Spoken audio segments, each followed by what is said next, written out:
Hey, what's up guys, and welcome back to the Genshin Impact video. And today we're going to talk about Phase 2 of 2.2, which will be coming in the next 4 to 5 days, or maybe even half a week or so. It's coming about next week, Wednesday, it's launching. And just about 5 hours ago, miHoYo on Twitter and also on their Hoyo Lab page released a bunch of the actual content in terms of characters and weapons that they are adding in Phase 2. And so obviously we all know Thoma's coming in, and I have my small video on Thoma. You can go check that out. I'll leave a link in the description for that. And obviously you can check out a bit of information in terms of his backstory and a bit of his lore on a few of these pages. He talks about his story and voiceover and all that stuff. You can check that out for yourself if you're really interested.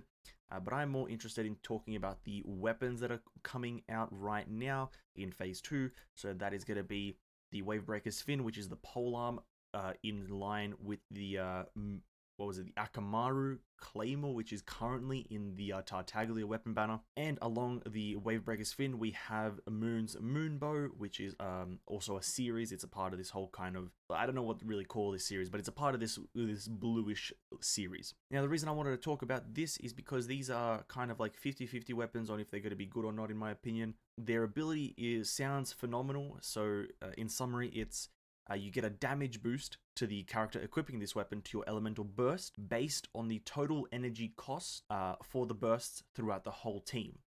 For example, if everyone in your team has an 80 cost ultimate, then you'll be getting a maximum kind of elemental burst damage increase compared to if you had everyone in your team only have a 40 cost ultimate, or elemental burst rather, then you'll be getting pretty much the lowest amount of elemental burst damage increase. So that is how the ability of all these weapons work.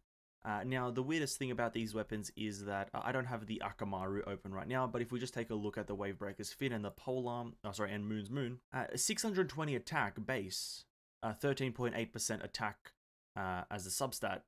What? What?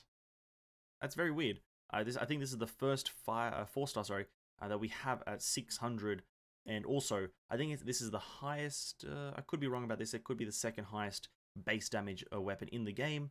But that's a lot of base attack for a weapon, so this could be a really, really good weapon just because it has a lot of base attack. Let's say, hypothetically, if they add a base attack weapon of this series for the sword, for the one-handed sword, and it has a high base attack and a low percentage attack, it could become Bennett's new best in slot weapon, because that's how Bennett works. Bennett works is based on his actual attack, not buffed attack, which stems from his level and his weapon.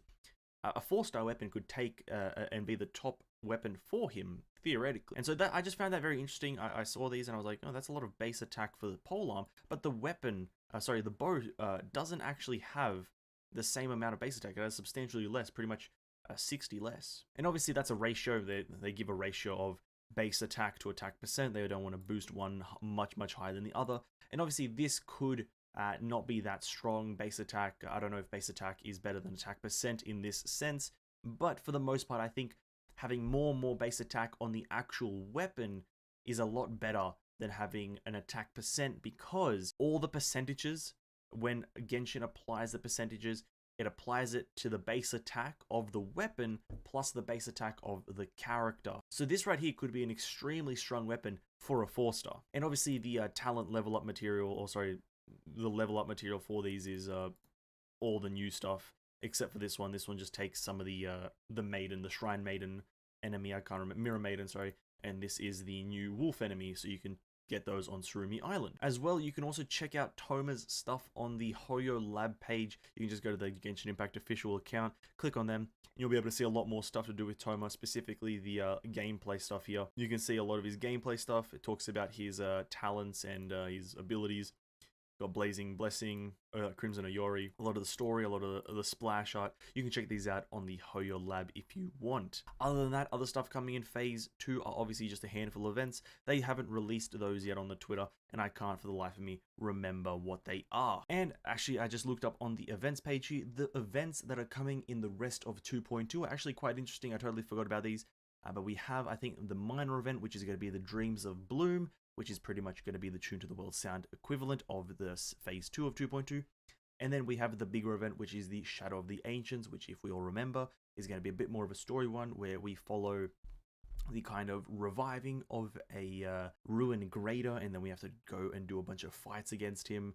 I'm assuming with many different mechanics and different buffs. But this is going to be a cool event. I'm definitely looking forward to seeing this one. And obviously the Dreams of Bloom is just a bit of a flower decorating one, so also going to be quite interesting. And another cool thing that you can check out, now this is something that I actually did and I found it quite interesting, and for those who actually want to get their hands on a cool customizable mouse, you can go over to this post here now on the Genshin Impact kind of website. Genshin Impact retweeted rather, but it's on actual Razer's Twitter page. But the Razer gaming mouse that you can get in collaboration with MiHoYo / Genshin Impact is now available. You can go over to the actual Razer website and you can now customize your own Razer mouse. It's specifically one mouse, nothing really that amazing, the Razer Orochi. And you can now get one of 5 designs. You can get this kind of universal Genshin Impact Hilichurl design. You can get Diona, Fischl, Ganyu, which is adorable, and Hu Tao, which is the one that I would like to get, but I can't be fucked to pay. And you can also, on top of that, you can add your own little tag here, which is also very, very cool.